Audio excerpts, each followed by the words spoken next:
Jerusalem was happening. Really? I must say there was a time warp. Surprisingly, Wow. especially when it comes to African electronic music, it's very niche. So it's either they are playing on some coast somewhere in Ibiza, or here in Rome, it's very stagnant just by the nature of it. Rome is an ancient city, and that's kind of the hallmark of the city. So they don't try and change things. The elevators are like those really tiny old school ones. They try not to modernize them. The buildings remain as they are. They just keep refurbishing them. So a lot of the culture has been left behind. But after COVID, there was kind of like a renaissance of this appreciation of the new contemporary arts. So that's why things like now Afrobeat, the Remas, the Wizkids, the Jerusalemers for house, but slowly now we're beginning to do something more modern. Like now there are piano nights that we've started within Rome are starting to pick up. Wait a minute. They say when you go to Rome, do like the Romans. And Yes. you're just bringing your own thing. No, but I'm trying. Like now Momoko Santon, the guitarist, is an Italian guy. He's called Alessio Carpone. I watched him perform. I was like, bro, let's do something. He did his parts. It worked out. We also did a similar song within the same EP, Field Marshal EP, which I released this year. It's called Black Rooster. And he's on guitar like crazy. So I just let him do his thing on that song. Lovely. African music and African house music has been evolving for the longest time, and right now there's this whole huge amapiano wave that's happening, and it's always people go on and catch on something right right after great minds like you have gone to identify it before and be like, this is hot. So what do you feel is the next thing after what we're listening to right now? From the days of Cafe Mocha, when we were running the show, we were always playing. We were always trying to push the envelope and play something that is out of the the norm. And I think since we kept the recordings, now a lot of people can go back and listen and appreciate. Hey, this guy is back in 2017. We're doing some really cool stuff. So the evolution of electronic music, in my view, is parallel to like a spiritual awakening amongst our people, because this music to some extent in terms of frequencies has the ability to raise the vibrations of our bodies and our matter. So in a sense it's aligned to a spiritual change that's happening.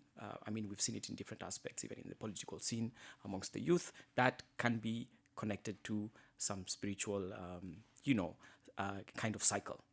So for this electronic music, the evolution from amapiano, it will remain, because amapiano is still a subgenre of house music. So the greater umbrella is house. So once you enter into the realm of house music, whether it's through amapiano or through Afrobeat, you will end up in that space where you begin to investigate and explore different sounds within that genre. So I foresee, like in the next 3, 4, 5 years, house music will continue to grow.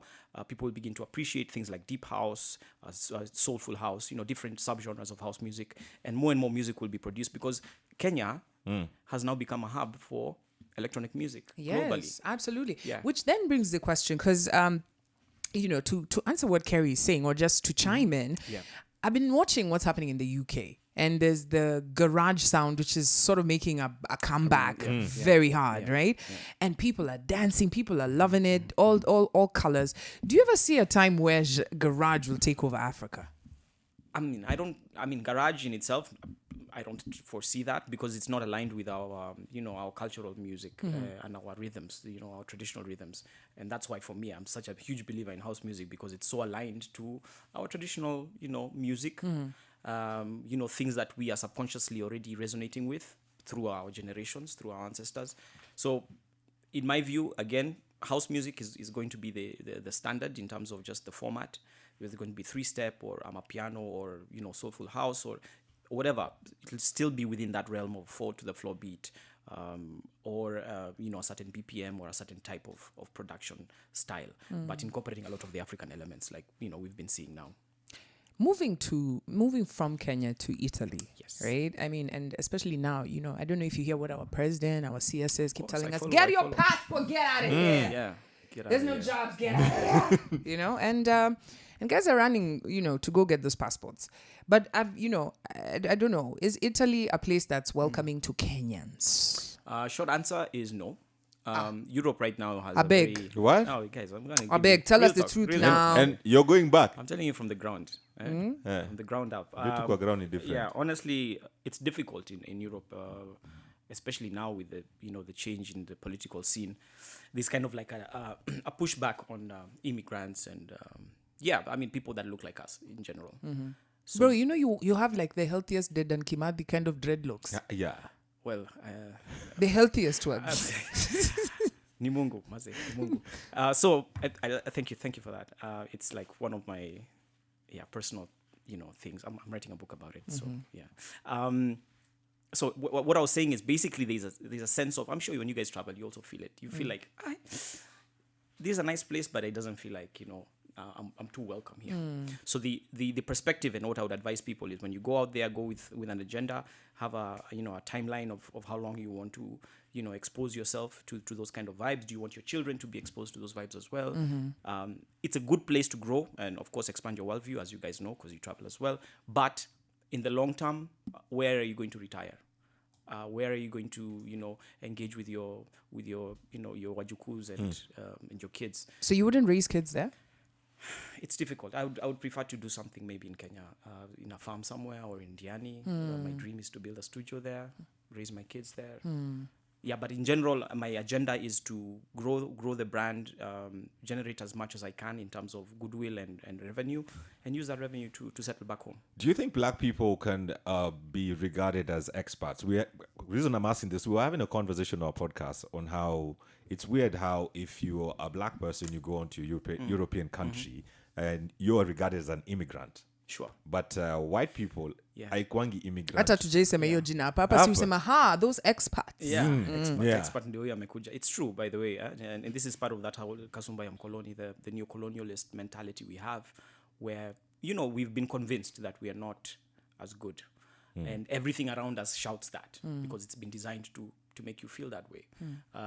But you just have to, zoom out and say, hey, I know myself. I understand my purpose. I'm contributing in a positive way within this environment. And you fight for your space. How are the creative arts changing that? Because you get to see people who are regarded as immigrants. The moment you go on and do well, if you're an athlete, they go on and crown you and say this one, now you are Italian. Or you're an amazing artist. Sure. You go and get accolades. They're like, oh, now you are one of our own.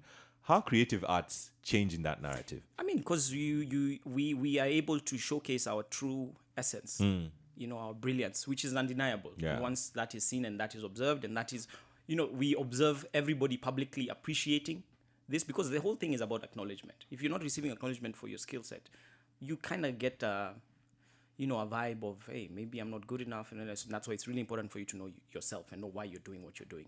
Because people will intentionally not even, give you your flowers. Speaking of being given flowers, Black Coffee was crowned the best DJ in the world. And he was doing a residency in Ibiza. How has this affected, DJs in that space? Honestly, Black Coffee has always been an inspiring figure for us. I remember when he came to Kenya, I think in 2014, he came to perform in Kani, and it was great. I mean, it was a dream come true for me to even have a chat with him. I mean, he's iconic. Yeah, he's a symbol of what can be. And for us, it inspires us to see, okay, these are the limits. This is as far as we can go, or we can go to this point and beyond.